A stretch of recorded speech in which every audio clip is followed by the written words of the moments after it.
देश की अर्थव्यवस्था डगमगाने लगती है तो कई बार उसे ऐसे फैसले लेने पड़ते हैं जो उसकी पुरानी नीतियों और मान्यताओं के बिल्कुल विपरीत होते हैं। आज पाकिस्तान भी कुछ ऐसे ही मोड़ पर खड़ा है, जहां आर्थिक दबाव ने उसे एक चौंकाने वाला कदम उठाने के लिए मजबूर कर दिया है। लगभग 50 साल बाद एक ऐसा उद्योग जिसे कभी सख्ती से सीमित कर दिया गया था, फिर से अंतर्राष्ट्रीय बाजार की ओर बढ़ रहा है।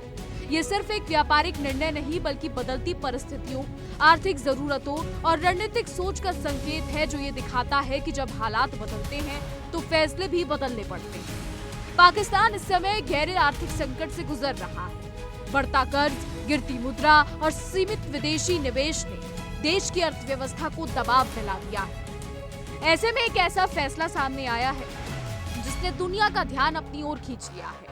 लगभग 50 साल बाद पाकिस्तान ने फिर से शराब के निर्यात की अनुमति दी है। ये कदम न केवल आर्थिक मजबूरी को दर्शाता है बल्कि ये भी बताता है कि बदलते हालात किस तरह नीतियों को प्रभावित करते हैं। इस फैसले के केंद्र में है पाकिस्तान की 160 साल पुरानी कंपनी मुरी ब्रेवरी, जो देश की एकमात्र स्थानीय शराब निर्माता कंपनी। बता दें, ये कंपनी अब अपने बियर और अन्य मादक पदार्थों को अंतर्राष्ट्रीय बाजारों जैसे ब्रिटेन, जापान, पुर्तगाल और थाईलैंड में निर्यात कर रही है। खास बात यह है कि ये निर्यात उन देशों तक सीमित है जो ऑर्गेनाइजेशन ऑफ इस्लामिक कोऑपरेशन के सदस्य नहीं, क्योंकि इस संगठन के देश इस्लामी कानूनों का पालन करते हैं जहां शराब प्रतिबंधित है। अगर हम इतिहास में जाएं तो पाएंगे कि पाकिस्तान में शराब पर प्रतिबंध हमेशा से नहीं था।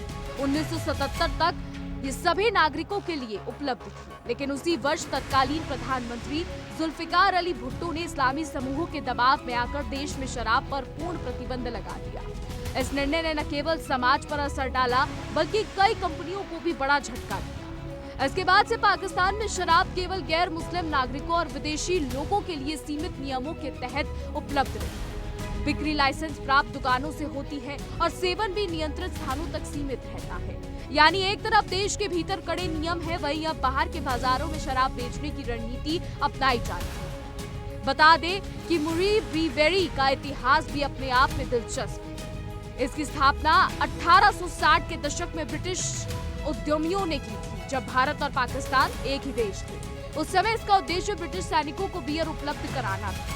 1947 में विभाजन के बाद इसे एक पारसी परिवार ने खरीद लिया और आज भी ये उसी परिवार के नियंत्रण में। कंपनी के निर्यात प्रबंधक के अनुसार 2025 में सरकार से आधिकारिक अनुमति मिलने के बाद ही ये निर्यात संभव हो पाया। इससे पहले कंपनी गैर मादक उत्पाद जैसे जूस, मिनरल वाटर और माल्ट ड्रिंक्स का निर्यात करती रही थी, लेकिन अब शराब का निर्यात शुरू करना एक बड़ा रणनीतिक बदलाव माना जा रहा है।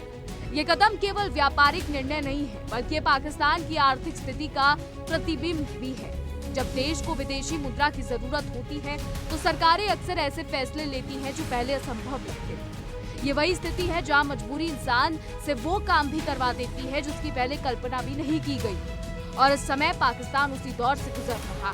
हालांकि इस फैसले पर आलोचना भी हो रही है। कुछ लोग इसे देश की धार्मिक और सामाजिक नीतियों के खिलाफ मानते हैं, जबकि अन्य इसे एक व्यावहारिक कदम के रूप में देखते हैं जो आर्थिक सुधार में मदद कर सकता है।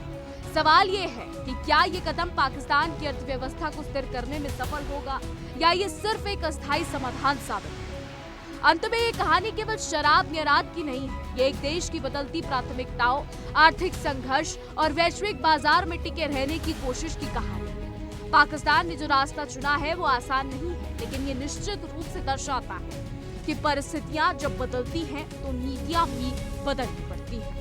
बहरहाल पाकिस्तान की हालत आगे क्या होती है ये तो आने वाला समय बताएगा। फिलहाल हमारी आज की रिपोर्ट में बस इतना ही। क्या कुछ राय है आपकी, इस पर क्या कुछ सोचते हैं, कमेंट्स के जरिए जरूर बताइएगा। और ऐसे ही देश और दुनिया की तमाम बड़ी खबरें जानने के लिए देखते रहिए इंडिया डेली। देखिए इंडिया डेली 24/7 अब आपकी स्मार्ट टीवी पर।